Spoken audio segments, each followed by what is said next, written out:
we're about to have the last panel presentation. The start one is The team's name is We Love Rafaela Ayala. I'm not sure. Very interesting name. I feel like some. Is it in this? I wrote that down. Yeah, I could do it in the settings. I think it's in brightness. Their time is 12 minutes plus minus 1 because they are 6 people. So I'm giving them a little bit more time. Alright, so now I have. And they're about to start in 3, 2, 1. Beep. Good morning, everyone, and welcome to this very interesting panel discussion we're gonna have on the very debated topic, veganism. Is veganism the answer to all our environmental problem? Is it the perfect diet for everyone, or can it even be dangerous? This topic wakens a lot of different emotions and a lot of different opinions. With me today to discuss this, I have Jonas, an activist in favor of veganism. Thank you for having me. I also have Maria, Emilio, and Paulina, who are activists against veganism. Oh no, Emiliano. And then I have Paulina, who is a certified nutritionist.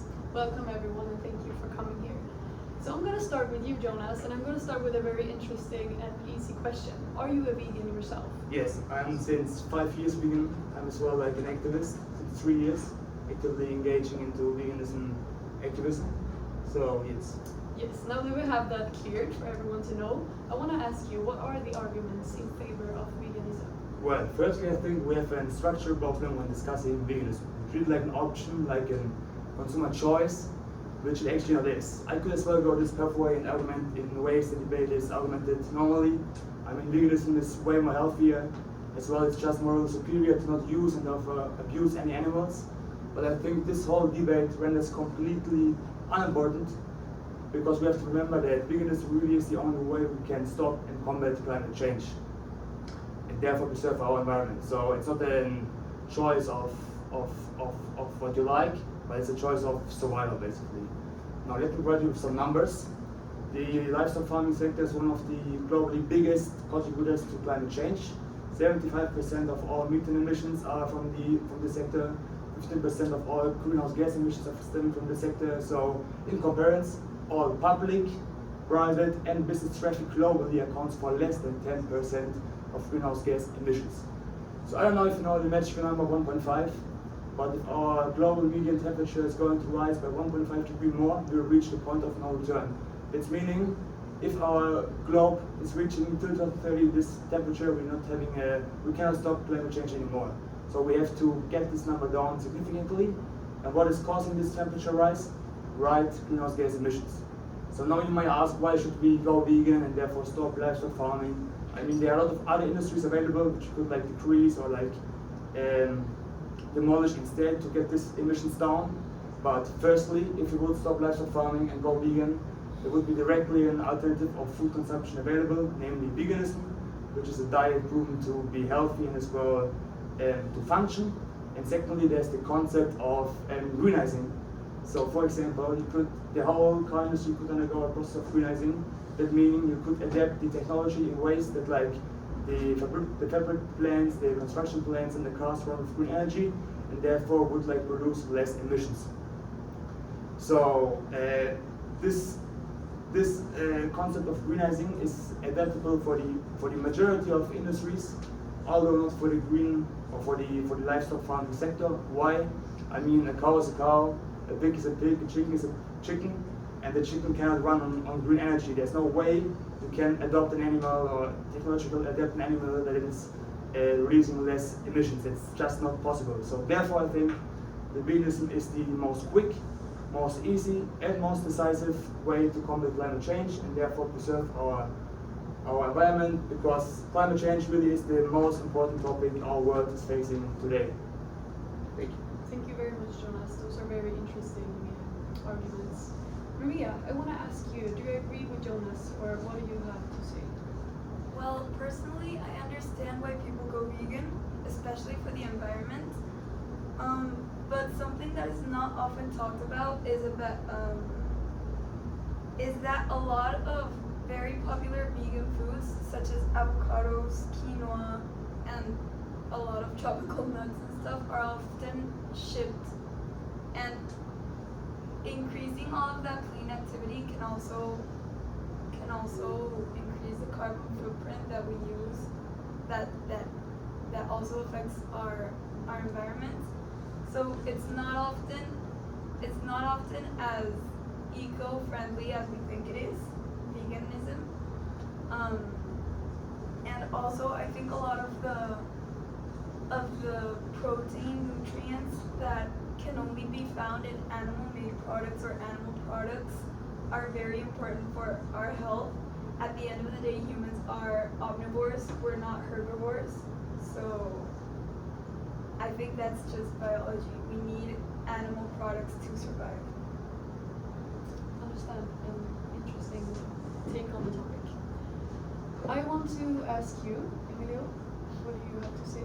Well, I will have to agree with Maria. I'm also against veganism, and I will add to her points that, first of all, our social experiences are very affected by this, because if you want to go out to eat with a friend or someone, most of the time they are probably not vegan. And also, on top of that, most restaurants do not offer many vegan options. So you will have to go very out of your way to head to these vegan locations and get this vegan food that you may not like, so that you could enjoy a meal. I will also say that the animal agriculture industry is also gonna be very affected if we go vegan, because all the farmers, all the retailers, they will all lose their jobs, and they will be heavily impacted by this. And finally, I would like to say that veganism is not as healthy as it seems, because many of these vegan products that are advertised in the grocery stores that are more economic, because not everyone can afford the top products, they are filled with processed sugars, fats. So even though it is vegan, it may not be as healthy as a non-vegan product. Thank you very much. I'm gonna ask Jonas very quick, what do you think about this social aspect that he's I talking think about? the on social restaurants? aspect is kind of like, it's easy to look at it like this, but honestly, there will just be a transfer of jobs. Like obviously the jobs like related to like the livestock farming sector are going to break away, but there will be a one-to-one transformation of these jobs to like the normal farming sector, because we need the same amount of food, it's just getting like distributed to like other like vegetables and fruits. So there will not be a single job loss, just like a transformation of jobs to the other sector. Thank you for that opinion. I'm gonna move on to Paulina, because the other ones talked about the nutritional fact of it. And what do you have to say about that? Can you have a good diet on vegan food?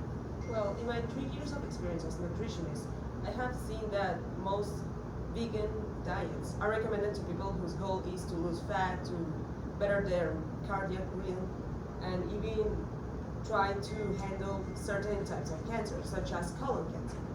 Now, I've seen that 52% of vegans tend to quit this vegan diet because of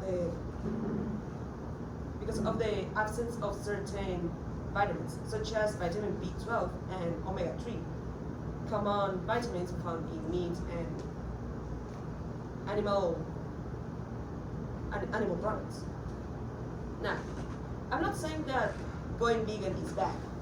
I think we should have a certain limit, because vegan diets tend to be high in fiber, low in fat, and it can benefit us in our health.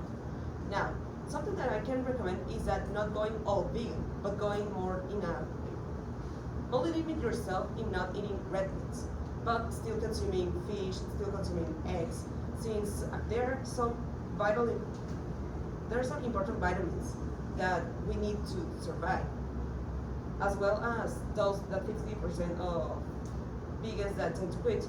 The other 40%, they tend to have problems with their diet, problems with their weight, and even problems with their metabolism.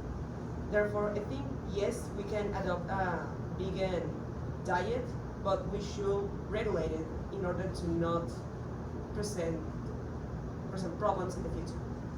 Thank you. And just a clarification for the ones who want to go fully vegan, is it possible to get these vitamins from supplements, or is it only possible through meats? Well, you can get these vitamins through supplements, but it's going to cost a lot more than buying the meat. Okay, thank you very much.